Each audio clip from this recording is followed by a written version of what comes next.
अब तक हमने देखा कि रात के अंधेरे में चुपके से सचिन देविका से माफी मांगने जाता है, लेकिन देविका कहती है, सचिन, मेरे लिए सबसे बड़ी चीज मेरा आत्मसम्मान है, इसलिए मैं तुम्हें माफ नहीं कर सकती। अब तुम यहां से जा सकते हो। देविका, एक बार मुझे मेरे बच्चे से तो मिलने दो। मैंने अभी तक उसे देखा भी नहीं है। कौन सा बच्चा सचिन? वही बच्चा जिसे तुमने और तुम्हारे बाप ने अपने घर के अंदर तक नहीं घुसने दिया। आज अचानक बच्चे की याद कैसे आ गई? देखो सचिन, चले जाओ यहां से। मेरे बच्चे के सामने और मेरे सामने फिर कभी मत आना। सचिन जब घर जाता है तो घर के सभी आदमी उसे डांटने लगते हैं। इतनी रात को कहाँ गया था सचिन? देविका से माफी मांगने। तुझे शर्म नहीं आई अपनी बीवी से माफी मांगते हुए? घर की इज्जत का कुछ ख्याल है कि नहीं? लेकिन चाचा जी, आखिर अपनी ही पत्नी से माफी मांगने में कैसी शर्म? लो जी लो, नवाबजादे पूछ रहे हैं कि कैसी शर्म। अरे मुझे अभी तक यह समझ में नहीं आता कि देविका तेरी पत्नी है या तू देविका की पत्नी है। जीजा जी, पति पत्नी एक समान होते हैं और माफी मांगने से कोई छोटा बड़ा नहीं होता। काश मैंने पहले अपनी पत्नी का साथ दिया होता। आज मैं आखिरी बार आपको समझा रहा हूं कि आप सब भी अपनी पत्नियों से माफी मांग लो। देविका ने तो मुझे माफ नहीं किया, शायद माँ, चाची, भाभी और दीदी ही आप सबको माफ कर दे। सचिन सभी को समझाने की बहुत कोशिश करता है, लेकिन कोई भी उसकी बात नहीं सुनता। वहीं दूसरी ओर सुजाता के हाथ का बना खाना सारे गांव में फेमस हो गया था, तो उसने एक बहुत अच्छा सा होटल खोल दिया। देविका, मैं चाहती हूँ मेरे होटल की सबसे पहली ग्राहक तुम ही हो, क्योंकि तुम्हारी वजह से ही आज मैं अपना खुद का होटल खोल पाई हूँ। क्यों नहीं भाभी, लेकिन भाभी, आपको अब अपने होटल में ना सिर्फ इंडियन खाना बनाना है, बल्कि इटालियन, चाइनीज और फ्रेंच खाना भी बनाना होगा। सुजाता सभी औरतों को अपने होटल का खाना खिलाती है। खाना खाने के बाद कम्मो कहती है, अरे बहू, इतना अच्छा खाना तो मैं भी नहीं बना सकती। तू तो वो हो गई, क्या कहते हैं उसे? मास्टर शेफ चाची जी। हाँ, मास्टर शेफ। बहू, अब तेरा होटल चलेगा नहीं बल्कि दौड़ेगा। हाँ बहू, तूने सच में खाना बहुत स्वादिष्ट बनाया है। अब वीना बेटी, तुझे क्या करना है? अपना बुटीक कब खोलेगी? माँ, कल ही कर देती हूँ। दुकान और सिलाई मशीनों का सारा काम हो गया है और वर्कर भी आ जाएंगे। तो ठीक है, फिर अच्छे काम के लिए देर नहीं करनी चाहिए। देविका, मैं चाहती हूँ कि मेरी दुकान का इनॉग्रेशन तुम करो। आखिर तुम्हारी वजह से तो मेरा बुटीक खुल रहा है। अगले दिन वीना भी अपना बुटीक खोल लेती है। उसका बुटीक भी चलने लगता है। माँ, आजकल ना कस्टमर ज्यादा हो गए हैं।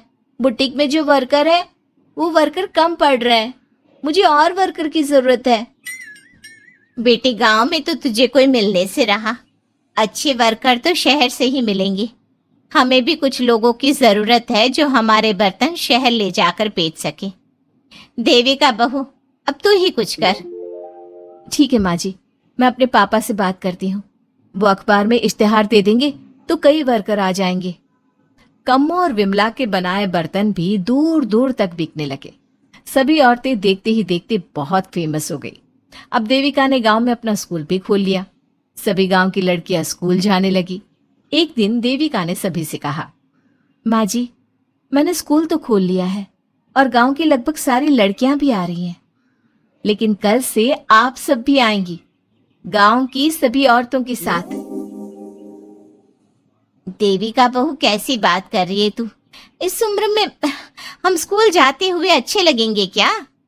माँ जी, पढ़ने की कोई उम्र नहीं होती और आप सबको मैंने कितना कुछ तो सिखा दिया है।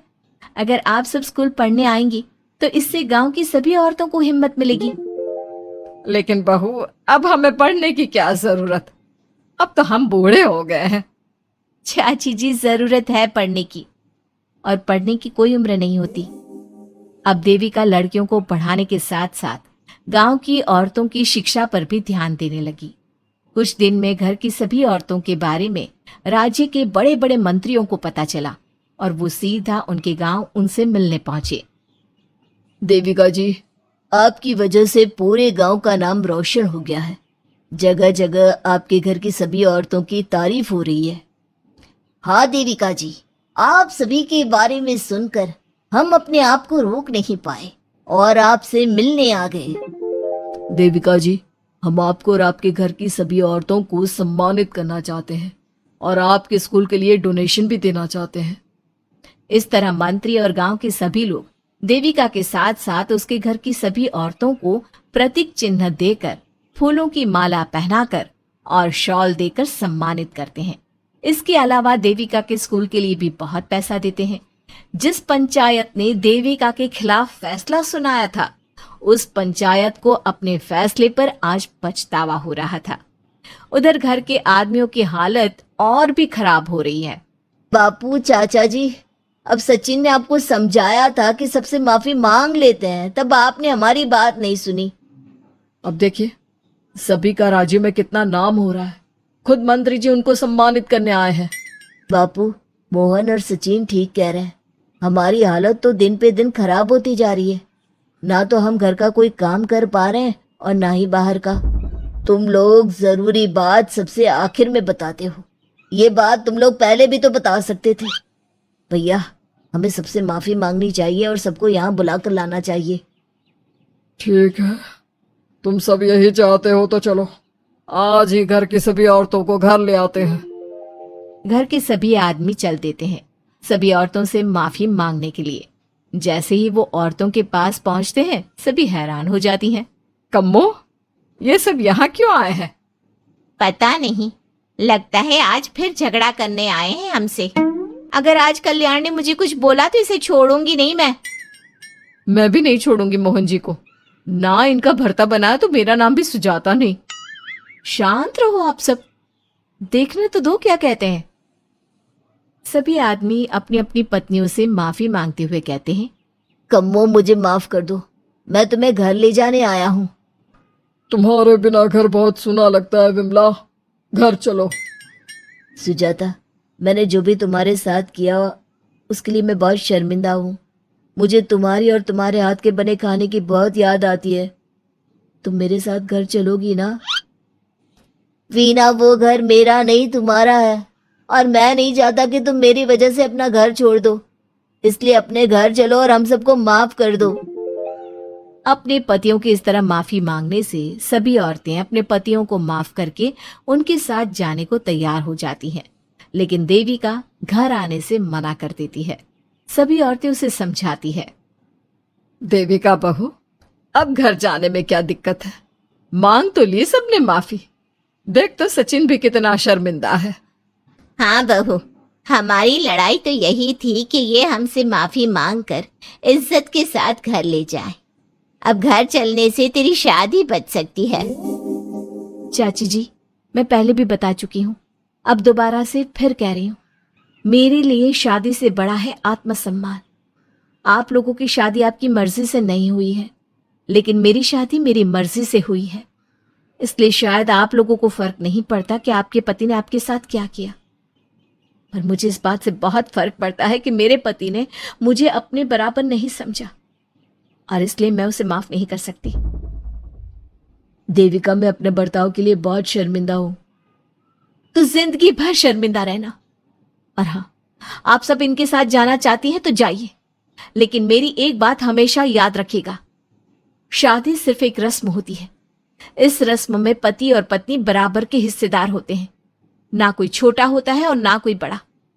इसलिए यदि आपका पति आपको सम्मान दे तो बदले में उसे सम्मान दो, नहीं तो वो जैसा करे आप भी वैसा ही करो। देविका सचिन के साथ नहीं जाती है और अपने बेटे के साथ वहीं रहने का फैसला करती है। अब वो न सिर्फ अपने गांव बल्कि हर जगह जाकर महिला शिक्षा और उनके अधिकारों का प्रचार करती है। हमारे प्यारे दर्शकों, हमें कमेंट करके जरूर बताएं कि देविका का ये फैसला आपको कैसा लगा और हमारी कहानी सास का घूंघट आपको कैसी लगी। इसी तरह की मजेदार कहानी सुनने के लिए हमारे चैनल को सब्सक्राइब जरूर करें।